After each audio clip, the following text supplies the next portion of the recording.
እንግዲህ ወደ ዛሬው ጥልቅ ትንታኔያችን ስንገባ ብዙዎቻችን ስለ እስር ቤት ስናስብ ያው አእምሮአችን ውስጥ የሚመጣው ምስል በጣም ግልጽ ነው አይደል?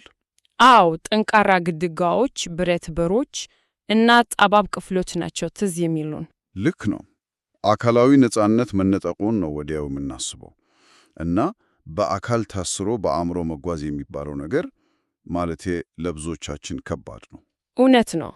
ግን የስነ ልቦና ባለሙያዎች እንደሚሉት አእምሮ ያንን ጠባብ ቦታ ለመቋቋም ሲል የራሱን ሰፊ ዓለም ሊፍጠር ይችላል። ያ አእምሮ የሚፈጥረው ሰፊ ዓለም ነው የዛሬው የጥልቅ ትንታኔያችን ማጠንጨኛ።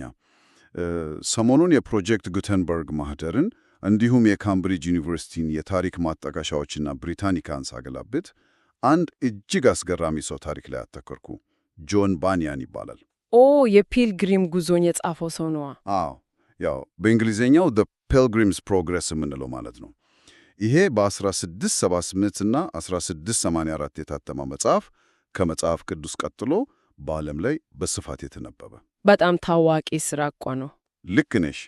ግን ይሄ መጽሐፍ ዝም ብሎ የ17ኛው ክፍለ ዘመን ሃይማኖታዊ ስብከት አይደለም።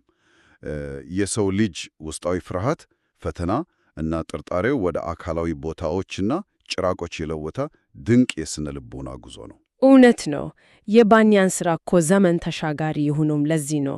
ማለቴ መጽሐፉን ስናነብ የምናገኘው የሰውን ልጅ የህይወት ፈተናን የሚያሳይ የጉዞ ትርክት ነው። አዎ፣ የጉዞ ትርክት። አንድ ሰው በህይወት ጎዳናው ላይ ሲጓዝ የሚያጋጥመውን ግራ መጋባት፣ ውድቀት እና መነሳት ነው ፍንቱ አድርጎ የሚያሳየን። አንባቢው ምንም አይነት የታሪክ ዕውቀት ባይኖረውም ከዚህ የሰው ልጅ የጋራ ጉዞ ጋር ራሱን ማዛመድ ይችላል። ያው የጥፋተኝነት ስሜት፣ የጥርጣሬ አዘቅት እና የማህበረሰብ ጫና ዛሬም የሁላችንም ዕለታዊ ትግሎች ናቸውና።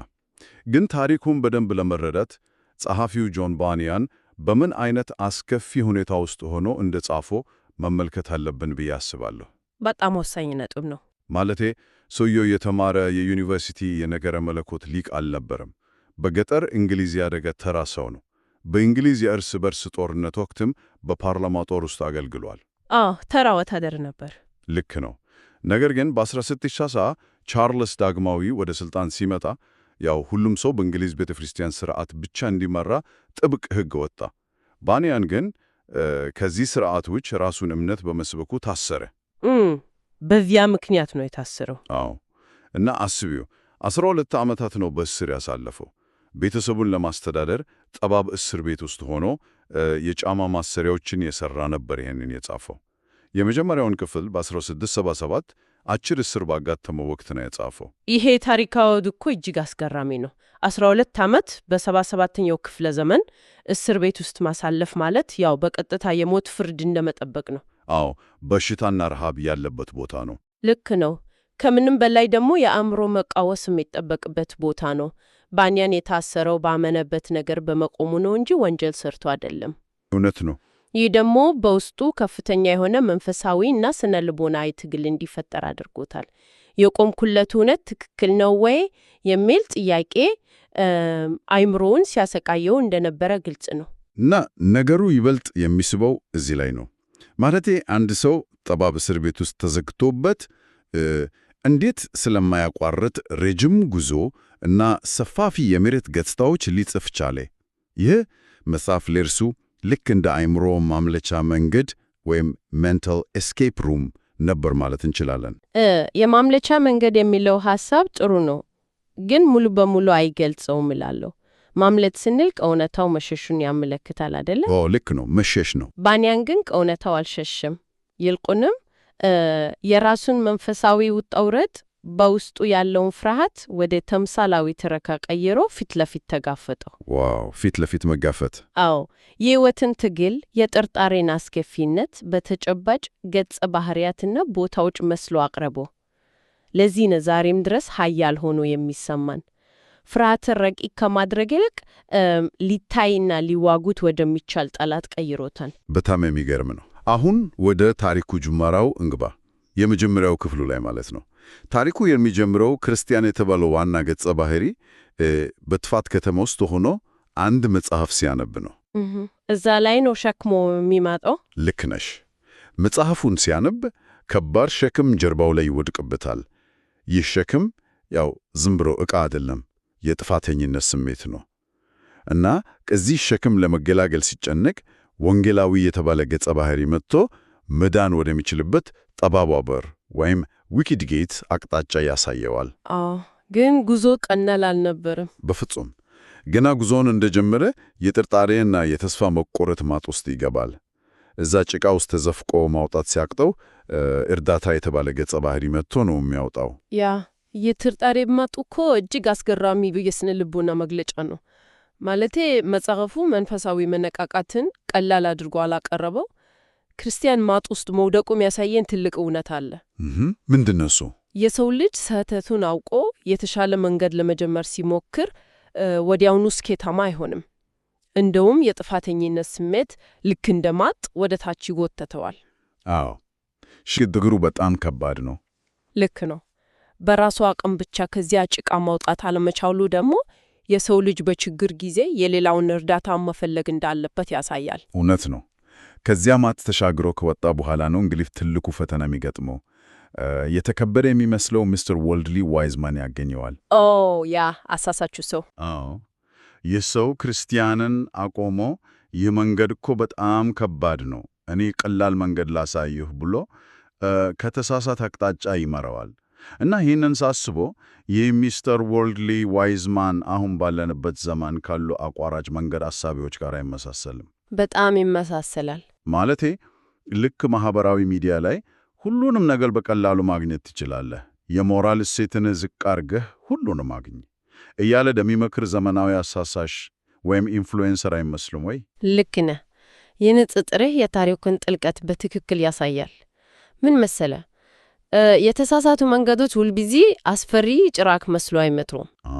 ማራኪ ናቸው። በትክክል ማራኪ፣ ተቀባይነት ያላቸው እና ማህበራዊ መሰረት ያላቸው ሆኖ ነው የሚቀርቡት። እዚህ ጋር ባንያን እጅግ ጥልቅ የሆነ የማስተዋልን ወይም የዲሰርንመንት አስፈላጊነት ነው የሚያነሳው።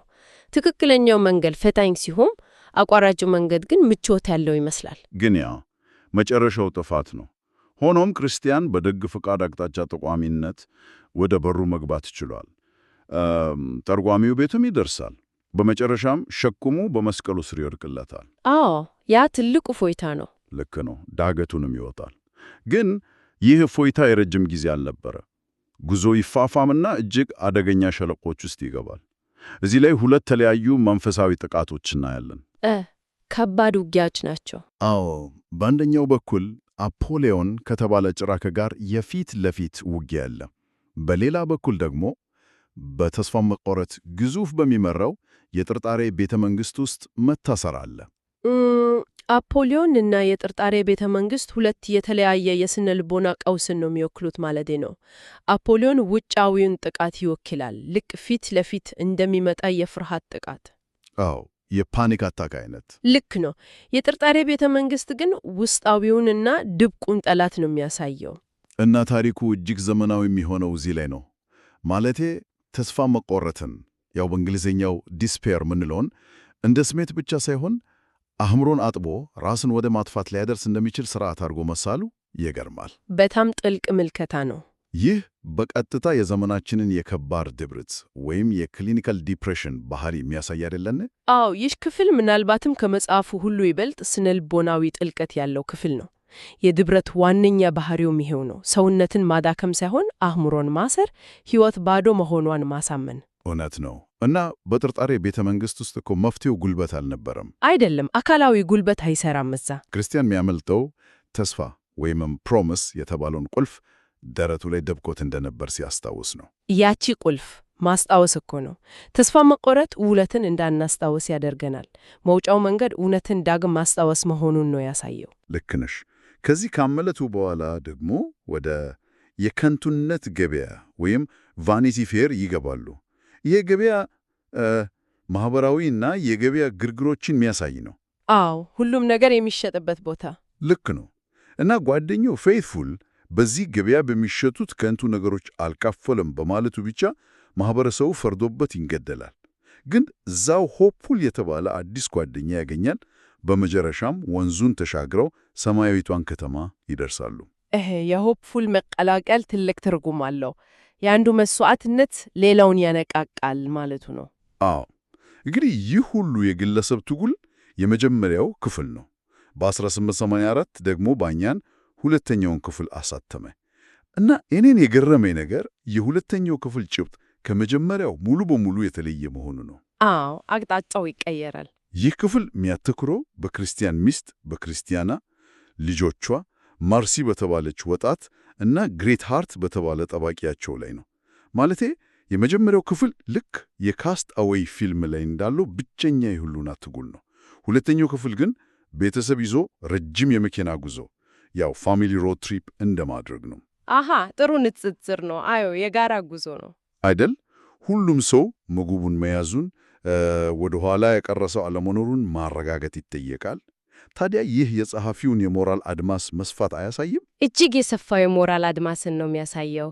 የታሪኩ አውድ ከግል መንፈሳዊ ጭንቀት ወደ ማህበራዊ እርዳታ፣ የጋራ መተሳሰብ እና ደካሞችን ወደ መደገፍ ነው የተቀየረው።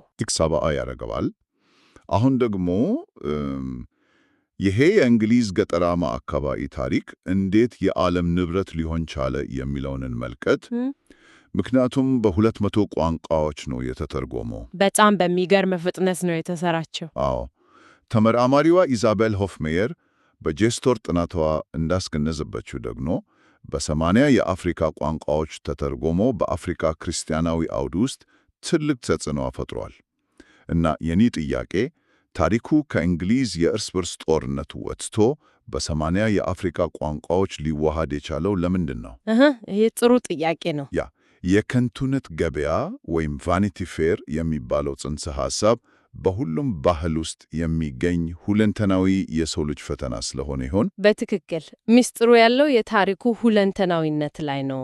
አፍሪካውያን ታሪኩን የራሳቸው አድርገው በራሳቸው የማህበራዊ አውድ ውስጥ ተረድተውታል።